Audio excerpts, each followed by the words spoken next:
All right. It's been a long day trying to get off for Thanksgiving. In my field, that is not easy. So happy Thanksgiving or whatever if you don't celebrate, you should go get fat and happy. So I have a bit of a niggle with Eric Weinstein. Now, Eric, that's Eric. I love this guy. I mean, this guy is beyond my ability of understanding on many topics. But what drives me crazy is when I listen to him talk to people. Right now, I'm listening to him on trigonometry. So he's talking to Francis and Constantine. And I have issues with them at times, but I like them, right? And it's without fail. So Francis is talking. I can't find the time when he was talking about. I was in the car. I'm literally driving home after 10 plus hours. I got my son. I'm like this, and I'm listening, and I'm sick. Fuck. And basically, Francis is talking about teams, right? And then without fail, Weinstein has this way of like, oh, I thought you were on a team. Like, oh, I'm too cool for teams because I'm so smart and so intellectual that I would never be classified on a team. It's just like, bro, can't just be a human for a fucking second, right? Like, you don't have to be so introspective all the fucking time and use language and words that nobody understands and concepts. Like, he does this referential shit like poetry, which I think is cool. I wish I was smart enough to know how to do that. I wish I knew in my everyday life I could talk to someone and go, you know about Perseus and the sword, right? Because it perfectly encapsulates our discussion.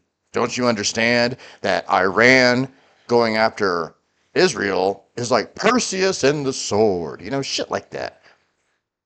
And I just want to slap the motherfucker. It's just like, you don't have to play Mr. Badass Smarty McFuckpants shit, you know? It drives me crazy. It drives me fucking crazy. Like, because I really like him. Like, I like what he did. Like, when he was on Rogan, he was dealing. Oh, what's that guy's name? Damn it. That actor that had all these weirdo ideas. And Rogan finally, I cannot believe I can't remember his name. Most of you are not going to know who I'm talking about. And there was one idea that the guy had. He was like, you know what? Out of all the crazy shit you're talking, this is a cool idea for drones. I'm sure that'll give you a hint. And it just gets to me because, he starts talking about media. He's like, the media's in their death throes. And he's not wrong. They are. I mean, they're maximizing, just like he says in this podcast or whatever. They're trying to maximize what they can do. They're feeding. I remember a time, and I'm not that old, but I'm old, where media wasn't right or left wing, really. I mean, Walter Cronkite wasn't really a lefty. He might have been personally, but this whole separation of ideology in our media, and when I say media, I mean news. I mean journalism. I mean, you're supposed to be able to report on something without your personal bias playing into account. And that disappeared after 9/11. Like, when I was in college, well, pre 9/11, there wasn't a 24-hour news cycle. There was no need for one. It was 5 o'clock news. You had your local news that did the weather. Nobody had a 24-hour news channel. I mean, before my grandfather died, I watched him. Literally, Fox News is on 24 hours a day. It's like, what do they have to talk about for that long? They don't have shit. And 9/11 changed things in a way I can't even begin to describe to you. But when it comes to our journalistic media, it really did. The idea that you could say that news channel is left, that news channel is right, like, that didn't exist really. I mean, maybe some leaning. Okay, I don't, but the only time I saw media leaning in one way was joke shit, like the Daily Show, like the Colbert Report. And they were making a mockery of it. And they were only making a mockery of something that existed after 9/11 happened, and they learned how they could monetize it. So, he's talking about media and their death throes, but it's like they could fix it tomorrow. They could go back to their roots. That's why people watch podcasts. That's why people are not tuning in. They want some kind of balanced approach. They want some kind of journalistic integrity. They just want some common sense, you know? You don't have to be on 24/7. We don't need $30 million a year Rachel Maddow for 1 day a week with all her bullshit. We don't. And frankly, we don't need Tucker Carlson on fucking Fox News either.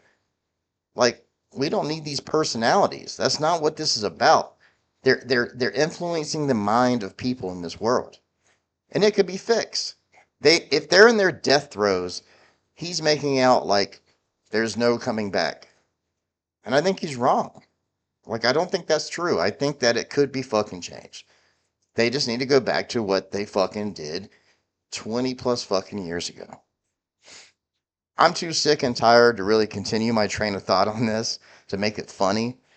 But like Eric, quit being such a douchebag, okay?